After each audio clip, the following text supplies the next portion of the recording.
میں علماء سے کہہ رہا ہوں، اذا ذکر اللہ، جب اللہ کی یاد دلائی جاتی ہے دوسروں کو، اور جب اللہ کی وحدانیت بیان کی جاتی ہے تو باطل کے دل بھیجتے ہیں اور سکڑتے ہیں اور سمٹتے ہیں، اور جب تم اللہ کے غیر کے تذکرے کرتے ہو تو پھر کفار خوش ہو جاتے ہیں، اور اہل باطل کو خوشی ہوتی ہے کہ ہماری شکلوں کا تذکرہ ہو رہا ہے، اور جب اللہ کی وحدانیت بیان کی جاتی ہے تو ان کے دل، میں تو عرض کر رہا ہوں کہ قرآن حدیث میں یہ بات کھول کر بیان کی گئی ہے۔ بسم اللہ الرحمن الرحیم۔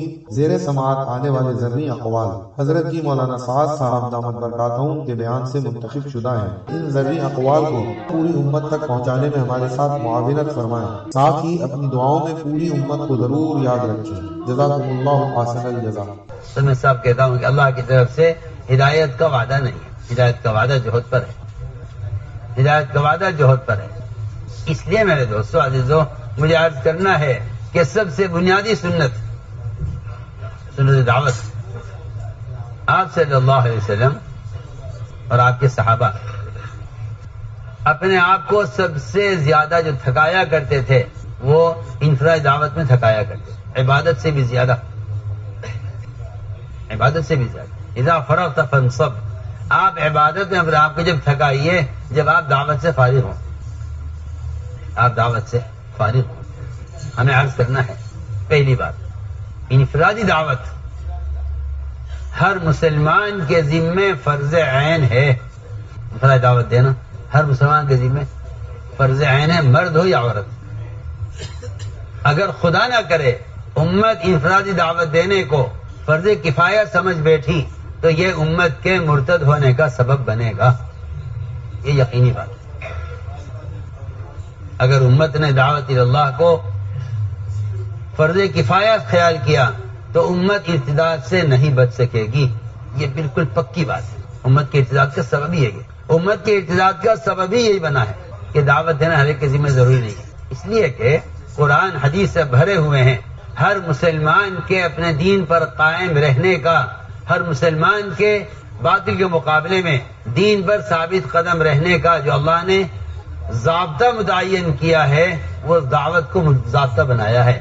اگر آپ دعوت پر نہیں ہیں تو دین پر قائم نہیں رہ سکتے، یہ پکی بات ہے۔ تو قرآن صاحب کہہ رہا ہے کہ اس سے پختہ دین ہو کس کا سکتا ہے جو دعوت عبادت کو جمع کر لے، اور اگر آپ دعوت اللہ پر نہیں ہیں تو باطل کا مقابلے میں آپ دین پر قائم نہیں رہ سکتے، یہ قرآن صاحب کہہ رہا ہے۔ اس لیے صحابہ کرام کے بڑی بڑی سلطنتوں اور بڑے بڑے بادشاہوں کے مقابلے میں ایک ایک صحابی کا کامیاب ہو جانا وہ صرف اس فریضہ دعوت پر جمنے کی وجہ سے تھا۔ میں پہلی بات عرض کر رہا ہوں، انفرادی دعوت ہر مسلمان کے ذمہ فرض عین ہے۔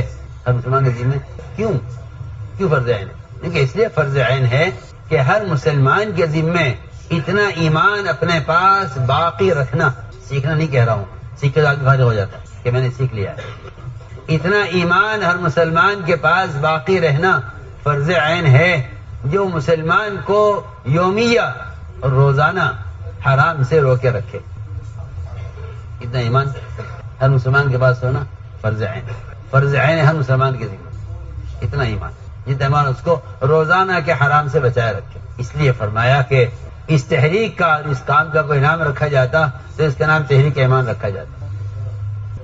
اسی لیے یہ بات پوری قوت سے کہی جاتی ہے، یہ بات پوری قوت سے کہی جاتی ہے، یہ بات پوری قوت سے کہی جاتی ہے کہ دوسروں کو دعوت دیے بغیر ایمان کی تکمیل نہیں ہوگی، دوسروں کو دعوت دیے بغیر تکمیل نہیں ہوگی۔ چاہے آپ کیسی اچھی نماز پڑھتے ہوں، آپ کیسا اچھا ذکر کرتے ہوں، آپ کیسی اچھی تلاوت کرتے ہوں، لیکن دوسروں کو دعوت دیے بغیر ایمان کی تکمیل نہیں ہوگی۔ ایمان کی تکمیل اس میں ہے کہ آپ دوسروں کو معروفات پر آمادہ کریں بذات خود، بغیر کسی قلم کے اور بغیر کسی ذریعے، بغیر کسی آلے کے۔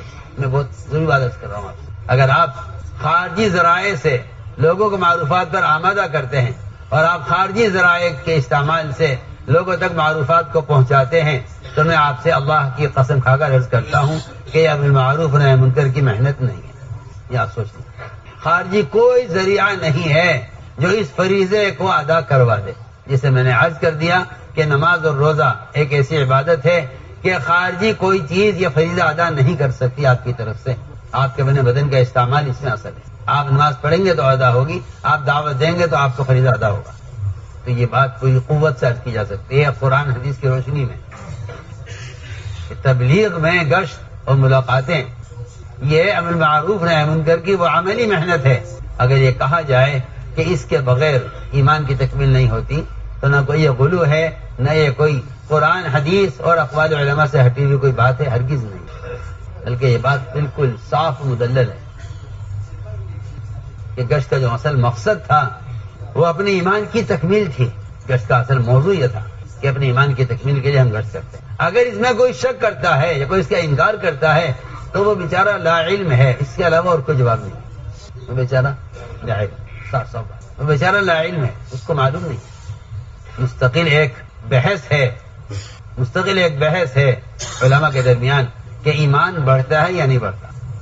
یہ ایک بحث ہے، اسے مختلف اقوال ہیں، مختلف مذاہب ہیں. امام بخاری کا مذہب یہ ہے کہ ایمان بڑھتا ہے، ایمان بڑھتا ہے. امام بخاری کا مذہب ہے. اور وہ کہتے ہیں کہ ایمان کے بڑھنے کی دلیل یہ ہے کہ معاذ بن جبل رضی اللہ تعالی عنہ وہ بازاروں میں گلیوں میں لوگوں سے ملاقات کر کے کہتے تھے اجلس بنا نؤمن ساعتن، آؤ ہمارے ساتھ بیٹھو کچھ دیر کے لیے پر ایمان لائیں. یہاں سے امام بخاری ایمان کے بڑھنے کا استدلال کر رہے ہیں. ایمان بڑھنے کا استدلال اسے کر کہ دلیل یہ ہے کہ ایمان بڑھتا ہے اور اس کے بڑھنے کی شکل یہ ہے کہ آپ لوگوں سے ملاقاتیں کر کے انہیں ایمان کے حلقوں میں لا کر جوڑیں. یہی ایمان کی زیادتی کا سبب ہے. ایمان جو بڑھتا ہے وہ ایمان والوں کو اللہ کی یاد دلانے سے بڑھتا ہے، صرف یاد کرنے سے نہیں بڑھتا. میری بات آپ کو بری لگے گی مجھے معلوم ہے، اور حقیقت یہ ہے اللہ کو یاد کرنے سے صرف ایمان نہیں بڑھتا، دوسروں کو اللہ کی یاد دلانے سے ایمان بڑھتا ہے. آپ خود اللہ کو یاد کرتے ہیں، ایمان کی تکمیل کے لیے کافی نہیں. قرآن یہ کہتا ہے کہ جب اللہ کی یاد دوسروں کو دلائی جاتی ہے اور جب دوسروں کو قرآن پڑھ کر سنایا جاتا ہے تو اس سے دلوں کا جلا ہوتا ہے اور اس سے ایمان میں زیادتی ہوتی ہے. آپ پڑھیے قرآن.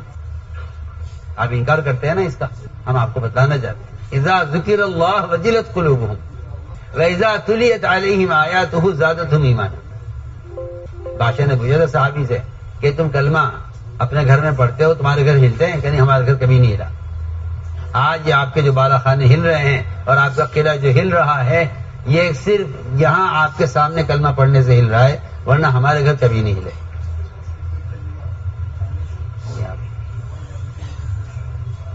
سوال کیا نا بادشاہ نے، صحابی نے کلمہ پڑھا بادشاہ کے دربار میں، اس کا پورا محل کی ہر چیز ہلنے لگی، زلزلہ آ گیا. اس نے سوال کیا کہ یہی کلمہ لا الہ الا اللہ جب تم اپنے گھروں میں پڑھتے ہو انفرادی طور پر تو کیا تمہارے گھر ہلتے ہیں؟ کہ ہمارے گھر آج تک نہیں ہلے. لیکن یہی کلمہ جب یہ دعوت میں آیا، تذکیر میں آیا، دوسروں کو یاد دلانے میں آیا تو اس کلمہ لا الہ الا اللہ کے بادشاہ کے قلعے میں پڑھنے سے سارا قلعہ ہلنے لگا. دل دہل گئے ان کے، وجلت قلوبہم، یہ دل دہل گئے. اور دوسری جگہ یہ ہے اذا ذکر اللہ وحدہ اشمئزت قلوب الذین ظلموا الآخرہ. میں علماء سے کہہ رہا ہوں اذا ذکر اللہ، جب اللہ کی یاد دلائی جاتی ہے دوسروں کو اور جب اللہ کی وحدانیت بیان کی جاتی ہے تو باطل کے دل بھجتے ہیں اور سکڑتے ہیں اور سمٹتے ہیں. اور جب تم اللہ کے غیر کے تذکرے کرتے ہو تو پھر کفار خوش ہو جاتے ہیں اور اہل باطل کو خوشی ہوتی ہے کہ ہماری شکلوں کا تذکرہ ہو رہا ہے. اور جب اللہ کی وحدانیت بیان کی جاتی ہے تو ان کے دل، میں تو عرض کر رہا ہوں کہ قرآن حدیث میں یہ بات کھول کر بیان کی گئی ہے کہ ہر مسلمان کا اپنے ایمان کی تکمیل دوسروں کو دعوت دینے میں ہے.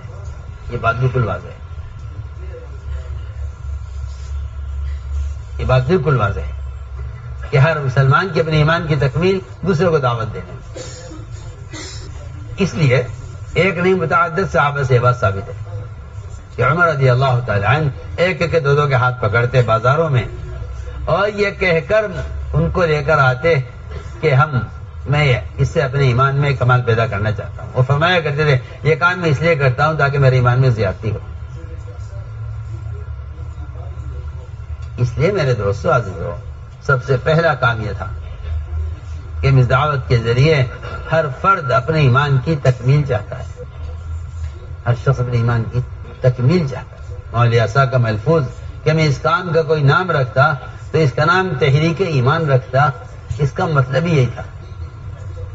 اس کا مطلب یہی تھا. اس لیے کہ یہ بات بالکل صاف ہے کہ امر معروف اور نہی منکر یہ دو وہ بنیادی فریضے ہیں جن کو بذات خود ادا کیے بغیر ایمان کامل نہیں ہو سکتا. بذات خود ادا کیے بغیر ایمان کامل نہیں. چاہے آپ تہجد پڑھتے ہوں، چاہے آپ ذکر و تلاوت کرتے ہوں، چاہے آپ زکوٰۃ وقت پر دیتے ہوں، چاہے آپ پورے سال روزہ رکھتے ہوں،